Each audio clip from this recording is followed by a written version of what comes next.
Você está sintonizado no programa Agenda Econômica. Hoje estamos examinando o mercado de TV paga no Brasil a partir da nova lei, a 12.485. Nosso convidado é o senador Walter Pinheiro, do PT da Bahia, autor do projeto de lei lá na Câmara, quando era deputado, e seu relator aqui no Senado Federal. Participa do programa o jornalista Ronaldo Martins. Senador, nós anunciamos aí, existem alguns números que merecem o seu comentário, né?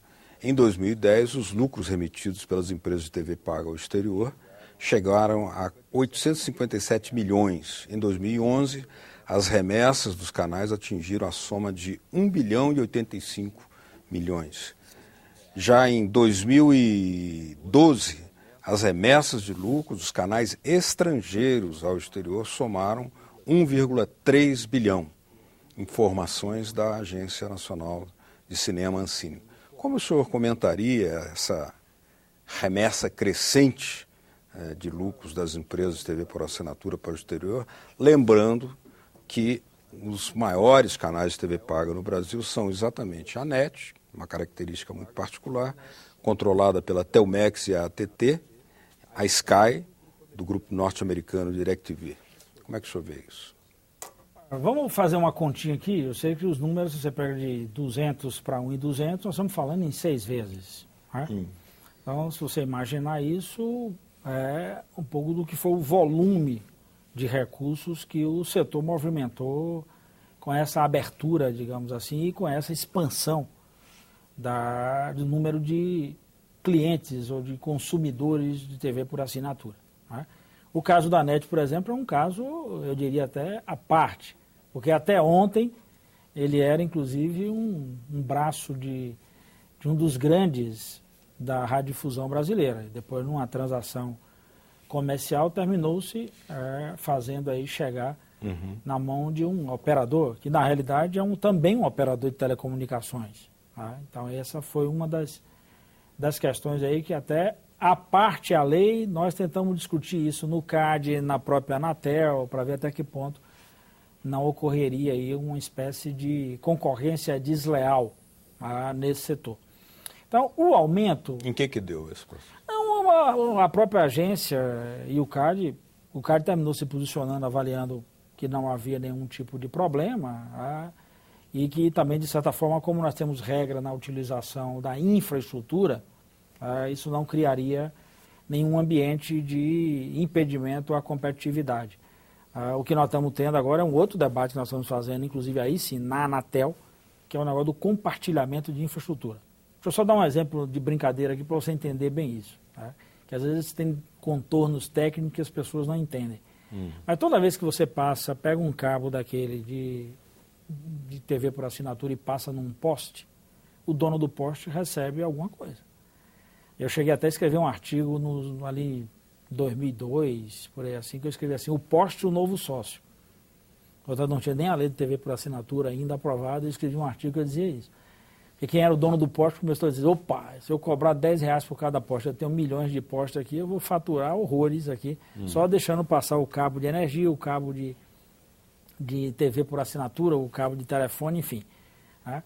Então, esse compartilhamento de infraestrutura é outro debate que nós estamos fazendo com a agência.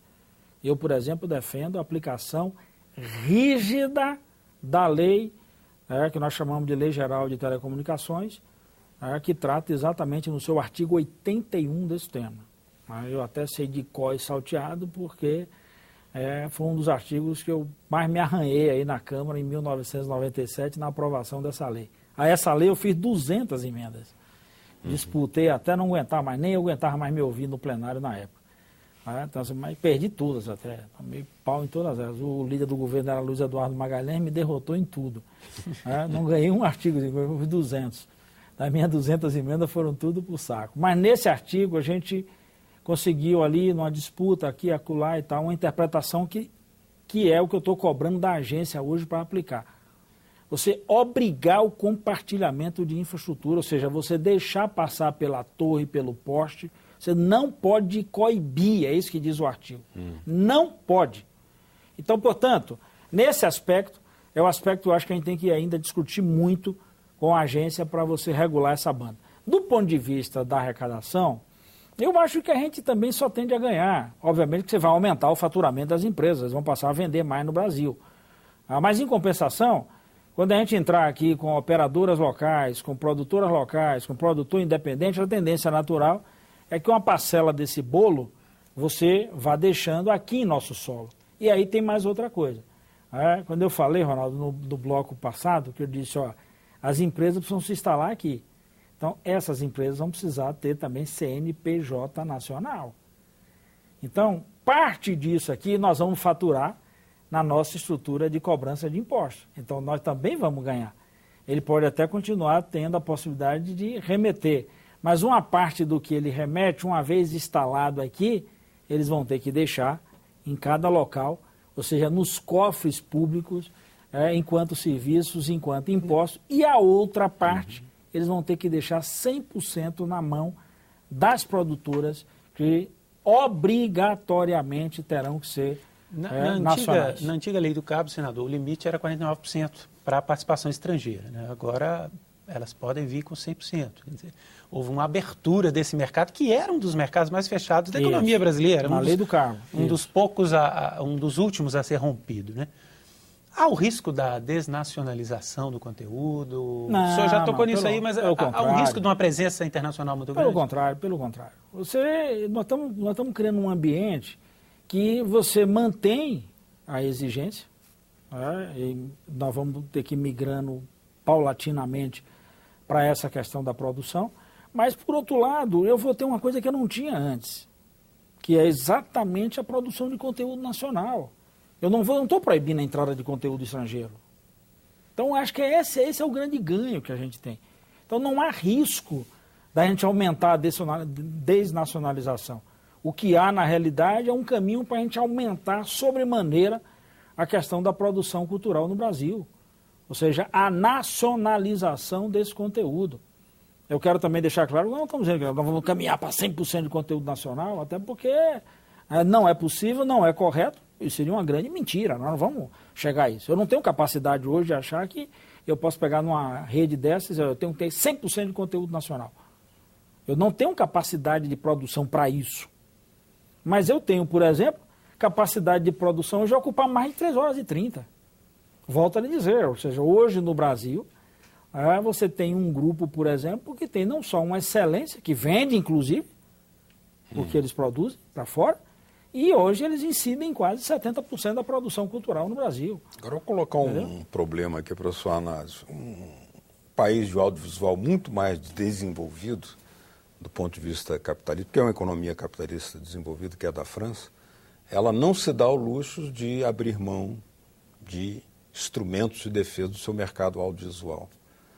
No caso da Argentina também, o mercado é cedido, mas em troca de uma taxação que se reverte para alavancar o cinema nacional, que tem apresentado coisas muito bonitas por aí.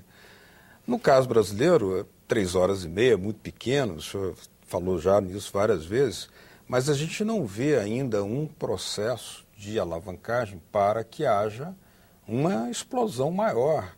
Porque, por exemplo, não tem havido ainda, pelo menos os números dizem que, inclusive os analistas dizem que os números e a lei, ainda sendo muito jovem, não deu ainda segurança para certas afirmativas. Mas a gente não viu ainda um desenvolvimento de um setor com um porte já respeitável de produção de audiovisual local, a não ser os que já tinham antes, que estão fazendo seus arranjos, mas ainda não ocorreu uma indústria própria. No caso da Petrobras, por exemplo, há condicionantes para a exploração do petróleo seja vinculada à produção e à compra, encomenda de equipamentos nacionais. E no caso aí da Pronto, lei? É isso. Na medida que você obriga que uma empresa para vir para cá, ela tem que ter o CNPJ, ela vai ter que fazer compras aqui, ela vai ter que atuar aqui, ela vai ter que se relacionar aqui. Então, esse espaço é um espaço que você também vai obrigando por esse outro caminho. Eu tenho um problema no caso específico, por exemplo, de algumas das compras no setor da produção de conteúdo, ou melhor, até para a veiculação do conteúdo, que é a parte mais difícil, porque nós não tínhamos no Brasil nenhuma indústria vigorosa nessa área.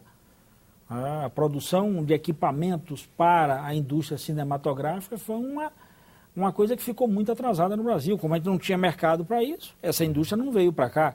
Então esse é um outro elemento que nós estamos trabalhando muito. Quando havia a Embrafilme, nós tínhamos 40% do mercado nacional. Mas aí nós matamos. Por isso que eu acho que é importante a chegada da lei. Porque você começa a fazer esse caminho de volta. O caminho do estímulo à indústria nacional para suportar esse crescimento da produção cultural. Por que não se criou um instrumento do tipo da Embrafilme? Porque, na realidade, eu diria a você que esse também foi, podemos chamar de barreira. Por exemplo, alguém acha que foi fácil para a gente emplacar 3h30? Foi na pancada. Tá? 3 horas? Foi na pancada. Estou falando assim de forma muito aberta, franca. Nós apresentamos o projeto de lei em 2007. Em 2007, e ficamos aí, todo ano ia, voltava, a gente fazia reuniões quase que toda semana com esses setores e tal, e aí uma pressão enorme, entendeu? Então, a lei, ela é extremamente, eu diria até que não é nem jovem. O que a gente conseguiu é um negócio que não está nem engateando ainda. Então, o fundamental para a gente agora é estabelecer essa parceria aqui de dentro, você estimular a chegada desses grandes, até para eles cumprirem a lei, mas aí na medida que eles se instalam aqui, na medida que eles vêm para cá, você cria aí caldo suficiente para produzir um mingau consubstancioso para essa criança deixar de engatear e dar os seus primeiros passos. Aí você vem com isso, a necessidade de um polo industrial consistente. Porque você chega, por exemplo, eu conversei também com 2 grandes fabricantes do mundo. E eles me dizem o seguinte, eu topo ir para lá. Mas deixa eu ver como é que isso anda aí para ver se as encomendas... Aliás, nós tivemos esse problema na TV digital. A escolha do padrão terminou sendo associado a quem é que podia oferecer preços mais baratos. Então terminou que a gente não criou nenhuma amarra para a produção desses equipamentos. Aliás, inclusive, o padrão que foi escolhido... o país chegou até a prometer a instalação de fábrica de semicondutores aqui dentro. E aí, a diferença aí, senador, é que então, isso não aconteceu. Analogia ainda com o petróleo. Quando é a Petrobras que explora um campo, ela faz as compras aqui dentro dos equipamentos. Quando é uma empresa estrangeira, ela traz os equipamentos de fora. Mas aí vamos lá. Pois é, mas é por isso que eu estou dizendo. Se você tem o estímulo a essas produtoras, nós vamos ter a capacidade de dizer o seguinte, mesmo uma pequena produtora, esse sujeito vai poder comprar um equipamento aqui, vai poder montar o seu estúdio dentro de Brasil. Então, essa capilarização é importante para a gente dar esse reforço, aumentar as compras. Por que hoje eu não tenho muito? Como é que está o mercado de lâmpada, por exemplo, nessa área? Você está me enxergando aqui, mas eu estou de frente de cada refletor aqui, se não apertar a mão no ar-condicionado aqui, eu não consigo ficar aqui dentro. Então, como é que um pequeno estúdio monta um estúdio como esse? Se ele não tiver a certeza de que ele vai ter a sua produção veiculada ou sua produção adquirida. Então, é nessa escala que nós estamos apostando, para você estimular a indústria de lâmpada, para você estimular a indústria, mesmo do ar-condicionado, e vai dali do carpete, vai não sei o quê. Então, você cria uma sinergia em torno disso. Então, para fazer isso, eu preciso cada vez mais estimular o surgimento de novos atores nessa área para você criar esse ambiente da relação com a indústria. E isso a gente evita a saída de recursos para a compra de equipamentos lá fora, ou seja, a gente diminui a importação, e a gente diminui também a remessa de lucro. Porque agora eu vou dividir esse lucro aqui, aqui dentro. E vou pegar esses gastos, vou promover melhor esses investimentos, vou promover aqui dentro. Então, essa é a engenharia que a gente está reclamando muito aí do aspecto de Anatel e Ancine, para a gente tentar dar uma agilizada nessas coisas, para você permitir, eu diria, uma maior explosão nesse segmento. Quando eu falei aqui, por exemplo, dessa reunião que eu fiz no final de semana, mesmo o estrangeiro, ele faz dezenas de perguntas, vai tentando identificar ali, aqui, como é que eu faço, como é que eu vou. E eu estava dizendo a eles, as mesmas perguntas que aqui me fazem os produtores independentes no Brasil. Outro dia eu conversei com um produtor independente, ele disse, primeiro, eu não sabia que esse dinheiro do fundo eu podia acessar. Eu disse, mas está lá, está claro, está cristalino. E nós tiramos uma parte desse dinheiro, do dinheiro das telecomunicações. O grosso vem daí, do fundo que é operado pelas empresas de telecomunicações.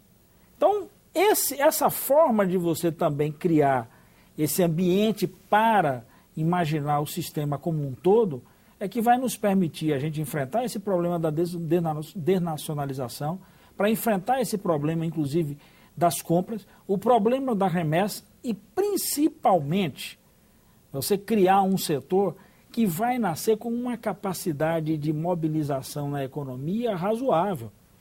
Né? E é por isso que eu insisto muito na descentralização, porque se isso acontecer somente no velho eixo de produção cultural do Brasil, Rio, São Paulo, aí não teria surtido efeito você produzir uma lei dessa magnitude.